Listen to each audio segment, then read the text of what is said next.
Сәлеметсіздер ме оқырмандар, мен сіздерге ашутастың толықтай пайдасы туралы айтатын боламын. Ашутас ауыз болғанға, ангинаға, ауыздан жағымсыз иіс шыққанда керемет пайдалы. Тістердің түбі қанағанда ерекше пайдалы. Осы ашутасты былай ұсатып аламыз, ұнтақтап. Осылай ұсақтап ұсатып аламыз. Улған жерге жақсылап отырып жағып қоямыз. Тістердің түбі қанаса, ауыздан жағымсыз иіс шықса, тістердің түбіне осылай жағып қойыңыздар. Сосын ангинаға мынандай ашутастың бір бөлігін алып, жарты кесе суға салып, араластырып, жақсылап отырып 3 минут, 4 минут араластырсаңыз болады үлкендерге. Кішкентай балаларға 1-3 минут араластырып, тамақтарыңызды шайсаңыздар жетеді. Bir күнде үлкендерге 4 рет, 5 рет шайыңыздар. Балаларға күніне 2 рет, 3 рет жетеді. Осындай керемет ашутастың пайдасы ауыз болғанға, тістердің түбі қанағанда, тістердің түбі қанаған кезде осылай осы ашутастың ұсағын жақсылап отырып жағып қоясыздар. Одан кейін 10 минуттан кейін түкіріп тастасаңыздар да болады. Ауыз болғанда түкірмей қойыңыздар, керек жоқ. Тұра берсін ауыздарыңызда. Ол ештеңе етпейді, зияны жоқ. Енді мен сіздерге ашутастың аяқ сасығанда, қолтық сасығанда қалай көмектесетінін айтып кетейін.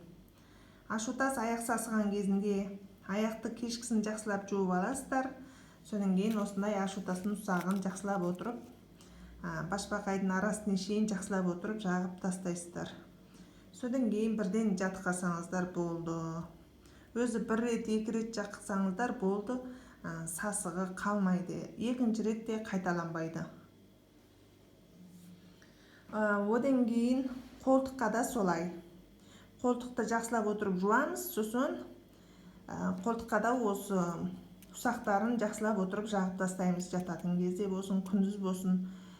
Қолтыққа 2 рет жағуларыңызға болады, аяққа күніне 1 рет жағыңыздар. Аяқ киімнің ішінде осы ашутастың ұсағыменен суға салып, ертіп, чүпірекпенен сүртіп қойсаңыздар, аяқтарыңыздан иіс шықпайтын болады. Ашутастың керемет пайдалары көп. Енді бұл ашутастың тағы да бір пайдасы женский әйелдердің ауруына пайдалы.